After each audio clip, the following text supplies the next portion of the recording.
Grand marché de Lomé au Togo. Dès le lever du soleil, elles sont plusieurs centaines, voire des milliers à arpenter, du matin au soir, les allées des marchés de la capitale travaillant comme portefeuille. Un travail qui consiste à charger des bagages sur la tête pour les commerçants 10 à 14 heures par jour contre une rémunération relativement dérisoire.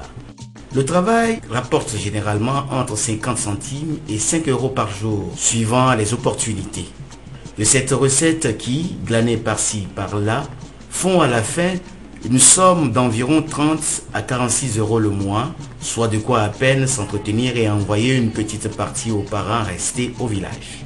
Ces petites rentrées de fonds, si minimes soient-elles, sont de loin supérieures au salaire minimum garanti qui ne dépasse pas 22 euros. Pire, généralement, et quand on sait que le salaire de bon nombre d'agents temporaires et domestiques atteignent rarement ce SMIC, c'est dire que les portefeuilles gagnent relativement bien leur pain quotidien.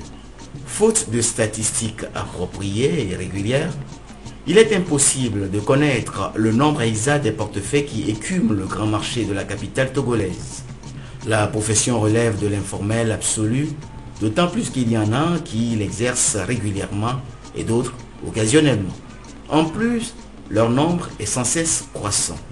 Ce phénomène qui semble banalisé tire ses origines de la pauvreté et sert alors de gagne-pain à des hommes et femmes issus de milieux généralement très pauvres, pour ne pas dire misérables.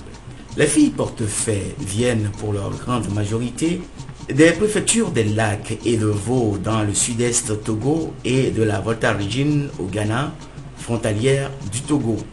Parmi ces femmes, dont certaines portent des grossesses de plusieurs mois, nous avons repéré Caroline, environ la trentaine et mère de 3 garçons. Elle exerce cette profession depuis l'an 2000.